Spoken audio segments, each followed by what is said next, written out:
Olá, pessoal. Muito feliz de estar aqui com vocês. Hoje nós temos um tema especial para trazer.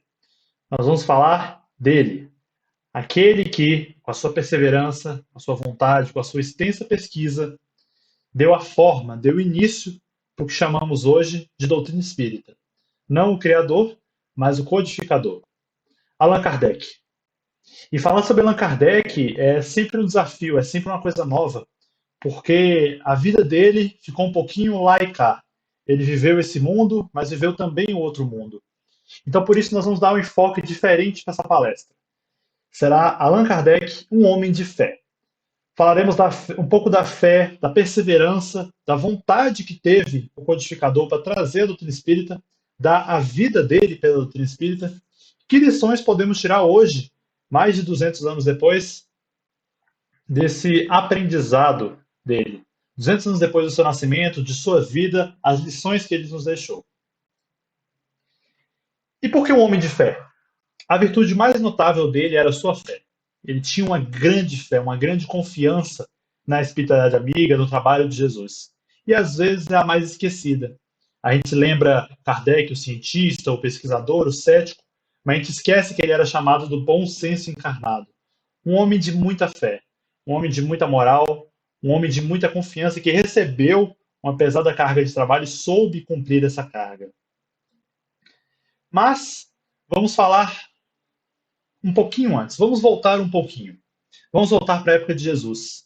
Jesus, no Evangelho de João, capítulo 14, versículos 15 a 27, falou essas palavras: Se me amarem, observareis os meus mandamentos. E eu rogarei ao Pai, ele vos dará outro paracleto, outro advogado, outro consolador, a fim de que esteja convosco para sempre. O Espírito da verdade, que o mundo não pode receber, porque não o contemplou, nem o conhece. Esse vos ensinará todas as coisas e vos lembrará todas as coisas. Então Jesus, já no final do seu apostolado, fala: vocês não vão ficar sozinhos. Eu vou enviar, eu vou rogar a meu Pai, e ele vos enviará outro advogado, outro defensor, outro que estará lá com vocês. E chamou o nome desse outro defensor, consolador, de o Espírito da Verdade. Seria aquele que traria, que ensinaria todas as coisas e faria lembrar todas as coisas. Muito bem.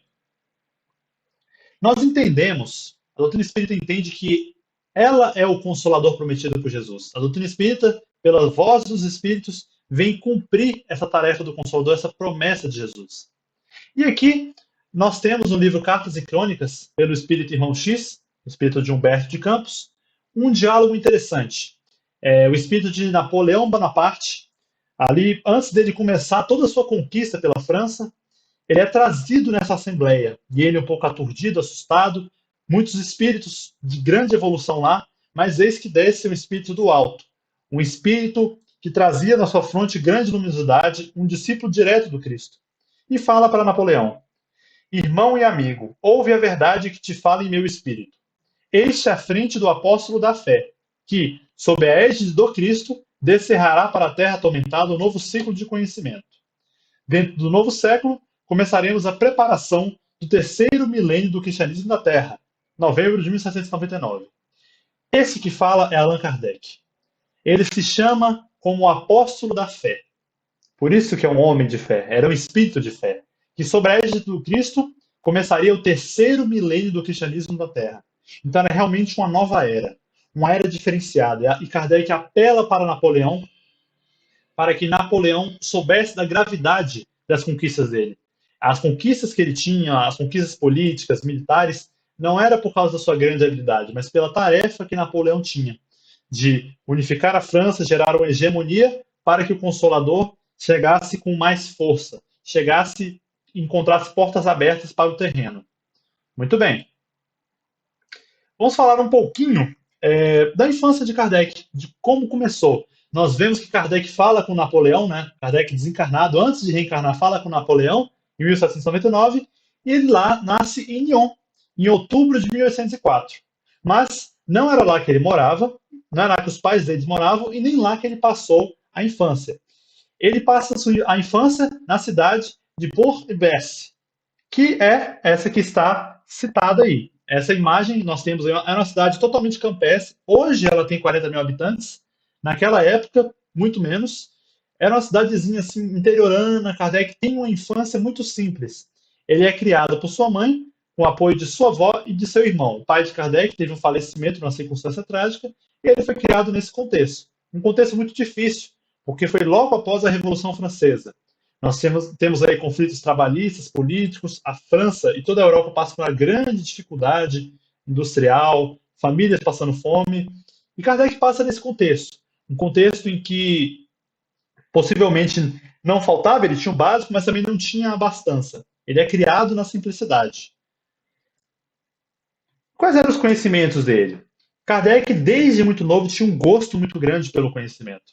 Ele tinha um gosto muito grande pelo aprendizado. Ele estuda em Lyon, um pouquinho mais grandinho, e volta a Lyon para estudar, e completa sua bagagem escolar em Verdun, na Suíça, com o célebre professor Pestalozzi. Pestalozzi, que é o patrono aí da pedagogia moderna. Ele acreditava num método, numa progressão de ensino que ensinava os estudantes do mais simples, do mais comezinho, aos conhecimentos mais avançados. Ele era um pedagogo revolucionário. E é com Pestalozzi, no Instituto Pestalozzi, que Kardec adquire, na época, Rivail, né? Rivail adquire os seus conhecimentos. Ele se torna bacharel em letras e ciências, doutor em medicina, falava 5 idiomas: alemão, inglês, italiano, espanhol e holandês. Seria hoje o nerd, né? Rivail, ele tinha um gosto pela educação muito grande, um gosto pelo aprendizado. Ele foi professor por várias décadas e se aplicou à propaganda do sistema de educação, que influenciou a reforma dos estudos na Alemanha e na França. Então, mais do que ensinar, ele se preocupava em como ensinar, como fazer as pessoas aprenderem, esse processo de aprendizado. E nós vemos ali embaixo um primeiro mandamento que a gente pode aplicar nas nossas vidas, né? Amai-vos e instruí-vos. Essa era uma mensagem que está lá nas obras básicas, né? Que o Espírito de Verdade orienta Kardec. O primeiro mandamento é amai-vos, e o segundo, instruí-vos. Kardec sabia da importância da instrução, sabia da importância do aprendizado. E ele tinha isso desde o início da sua vida. E toda essa pedagogia, todo esse método que ele tinha, ele usou para editar as obras básicas, para codificar, para coordenar esse trabalho. E também se aplica à nossa vida. O espírita precisa aplicar os mandamentos do Cristo, precisa amar, precisa aprender o valor da humildade, precisa aprender o valor da moral cristã e também estudar, se instruir. Que é se instruindo que a gente adquire critério, que a gente adquire conhecimento da vida, conhecimento do que é importante. Então fica esse mandamento que Kardec, né, o precursor, o codificador da doutrina espírita, já nos mostrava. Ele se casa em 1832 com a também professora, Amélie Boudin. Os dois eram professores, acabaram se conhecendo. Kardec, na época, era diretor de um Instituto Técnico de Educação. Então ele já tinha seu emprego. Antes de se tornar Kardec, né? Eu falo que Kardec e Rivaio porque essas pessoas se confundem. Mas antes de ser Allan Kardec, que é um pseudônimo que ele adota, o nome dele era Hippolyte Léon Denisard Rivaio. E ele era diretor do Instituto Técnico. No Instituto, ele tinha um sócio. O sócio dele tinha paixão pelo jogo, jogava muito e tudo mais. E o sócio dele arruina o próprio sobrinho. Rivaio faz o quê? Vende o instituto, deixa 45 mil francos para cada um. Então ele vendeu o instituto, deu a parte do sócio, para o sócio saldar a dívida com o sobrinho. Kardec se desfez do instituto. E ele pegou esse valor, teve que desfazer, já assim, num revés, né? Pegou esse valor e confiou aos seus amigos íntimos. Esse amigo era negociante e, sem falar com ele, perdeu todo o dinheiro dele. Aplicou o dinheiro no negócio que não deu certo. Então, ele teve um grande revés financeiro, que ele perdeu praticamente tudo. Antes de conhecer a doutrina espírita, antes de qualquer trabalho espiritual. O que ele fez? Longe de desanimar, ele e sua esposa se lançam corajosamente ao trabalho e reverteram suas necessidades financeiras. Então, desde antes de ser Kardec, Rivaio já tinha a lição da perseverança com ele, que é uma lição que a gente pode trazer muito para a nossa vida. Rivaio era a perseverança pura. Ele sofre diversas perseguições, ele tem diversos problemas, ele é perseguido, caluniado, injuriado, traído por colegas espíritas, e ele sempre perseverou. Ele sempre praticou essa perseverança em toda a sua vida. E isso é importante, especialmente nos tempos atuais que a gente está vivendo. Nós temos aí muitos conflitos, muitos desafios, questões que não se resolvem de um dia para o outro, que o imediatismo não funciona, mas vem a lição de perseverar. Naquela época, Rivaio perseverou, Ele continuou, ele se lançou para o trabalho, ele tinha várias formações, ele tinha várias possibilidades de arranjar um emprego, de trabalhar, e deixa a mensagem também para que a gente persevere, para que a gente tenha bom ânimo e persevere. É uma mensagem que ele deixa para a gente. E aí começa a relação com o mundo espiritual, a transição de Rivaio para Kardec. Em 1854, ele ouve pela primeira vez falar das reuniões francesas, em que se manifestavam as mesas girantes. Eram reuniões em que as pessoas às vezes colocavam as mãos na mesa, ou às vezes sem colocar, e as mesas subiam, batiam, às vezes violentamente, mesas pesadíssimas. E quem apresentou isso a ele foi o Sr. Fortier, à época estudante do magnetismo, conhecido, amigo íntimo de Rivaio, e fala para ele: olha, está tendo esses eventos, você poderia conferir porque pode ter alguma coisa mais séria. E, com o ceticismo de um cientista, Rivaio não dá muito crédito a essas manifestações. Ele aguarda para ver pessoalmente os fenômenos. Ele achava que tinham pessoas muito entusiasmadas, ele reconhecia que tinham muitos prestidigitadores, que tinha muitas pessoas que usavam isso para ganho próprio, até com fraudes mesmo. E ele vai participar das reuniões.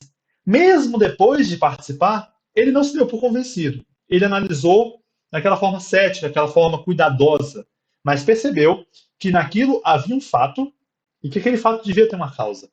Então ele não se lança em acreditar de pronto, mas ele fica intrigado. Ele para e fala: deve ter alguma coisa séria por aí. Percebendo que algo de sério e novo havia naquelas manifestações, aplicou o que ele chamava de método de experimentação. Segundo o próprio Riveio, ele nunca nutriu ideias preconcebidas e investigou de maneira lógica e concatenada.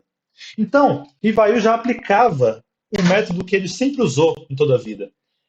Ele analisava sem ideias preconcebidas. Ele fazia um método de experimentação científica, não colocava nenhuma ideia enviesada e via o que saía.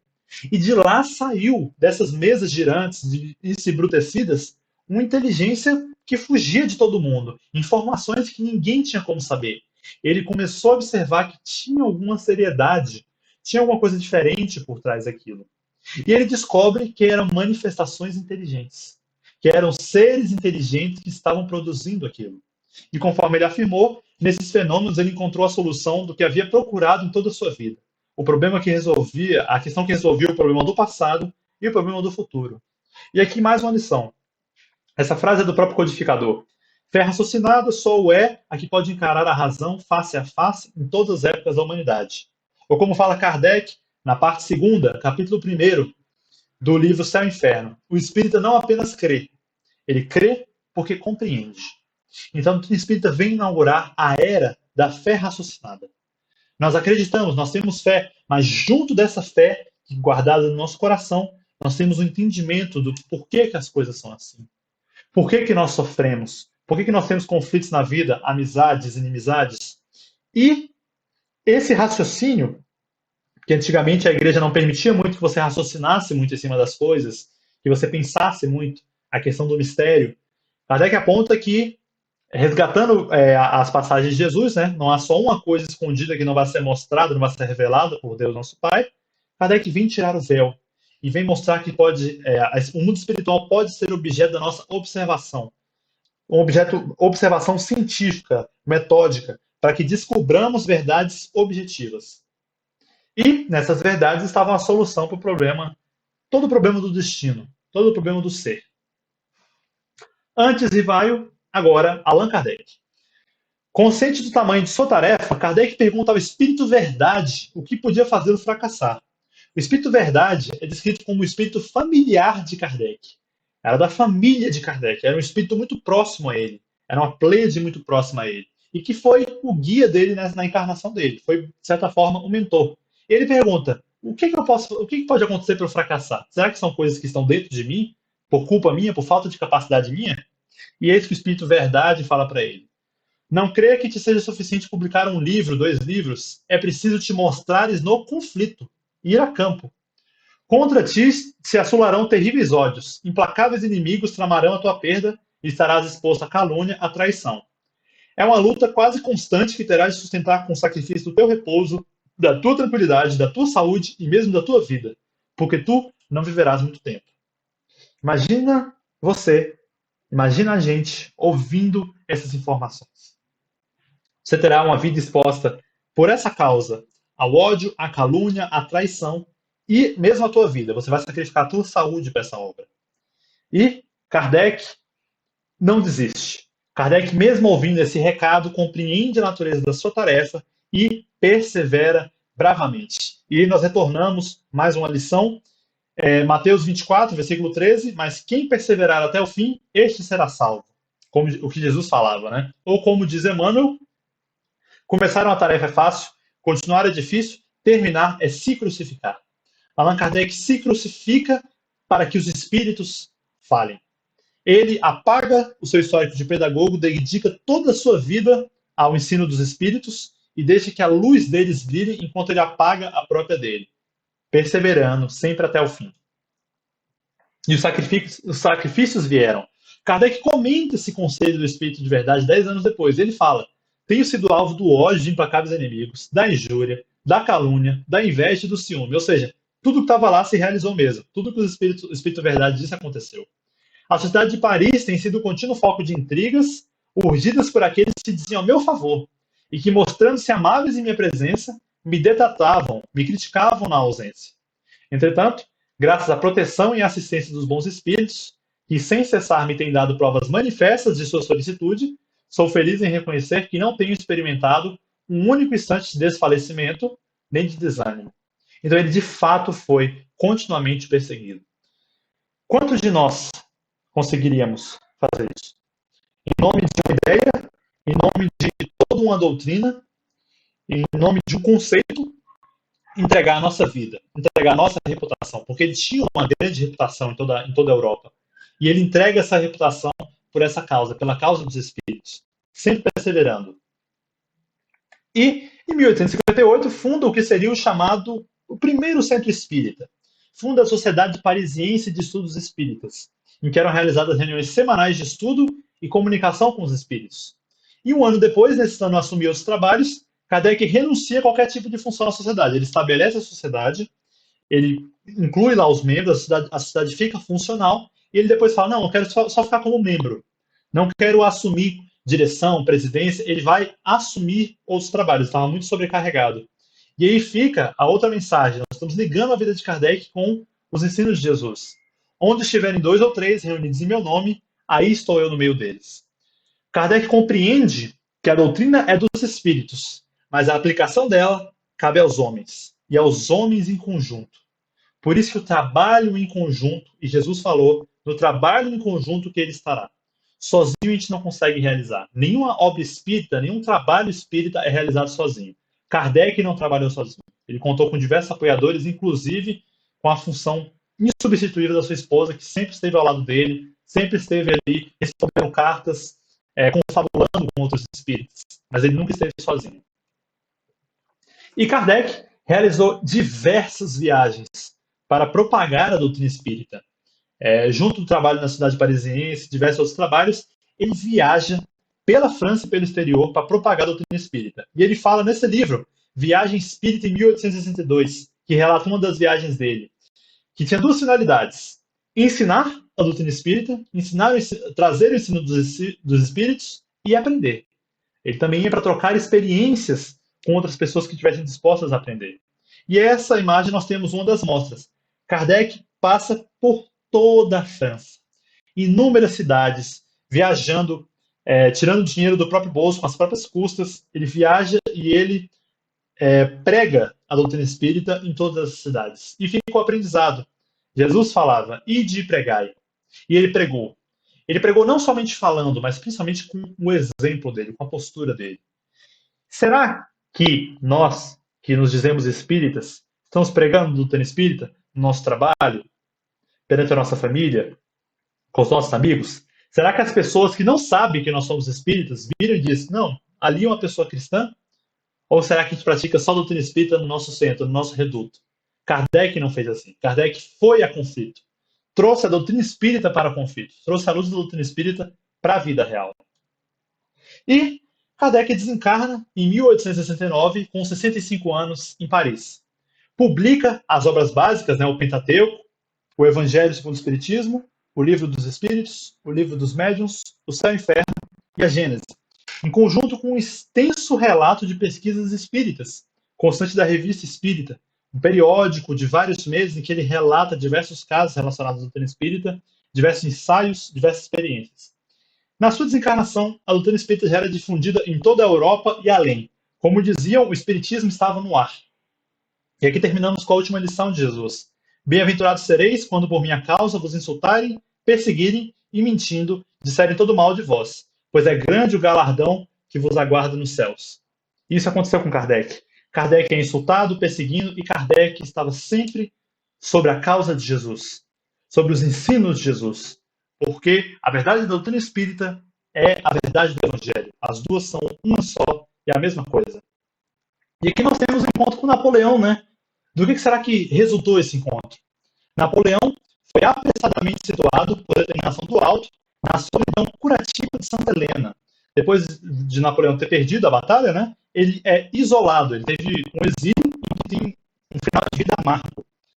Enquanto Allan Kardec, apagando a própria grandeza, na humildade de um mestre-escola, muitas vezes atormentado e desiludido como simples homem do povo, deu integral cumprimento à divina missão que trazia à Terra, inaugurando a era espírita cristã, que gradativamente será considerada em todos os quadrantes do orbe como a sublime renascença da luz para o mundo inteiro. Então Kardec cumpriu totalmente o dever dele. Kardec consegue instaurar a doutrina espírita na Terra, consegue traduzir, codificar, organizar o ensino dos espíritos, fazê-los numa base completamente sólida que permite que a doutrina espírita se alasse por toda a Terra. E hoje o espiritismo é conhecido no mundo todo e praticado principalmente no Brasil, onde foi trazida a tarefa da continuação da doutrina espírita. E aqui repetimos as palavras que Henri Souza falou quando do enterro de Allan Kardec. Honra e glória a Allan Kardec. É impossível você estudar Kardec e continuar sendo a mesma pessoa. Não tem como. Depois que nós meditamos nas palavras do codificador, meditamos nos seus livros, no que os Espíritos têm a dizer, a nossa alma se abre para um mundo novo. E fica aqui o conselho, a recomendação. Estudemos Kardec, estudemos as suas obras, pois, de fato, ali está o cristianismo do novo milênio. Ali está uma proposta transformadora. Uma proposta que, assim como com Kardec, trará a solução de tudo aquilo que a gente busca na vida.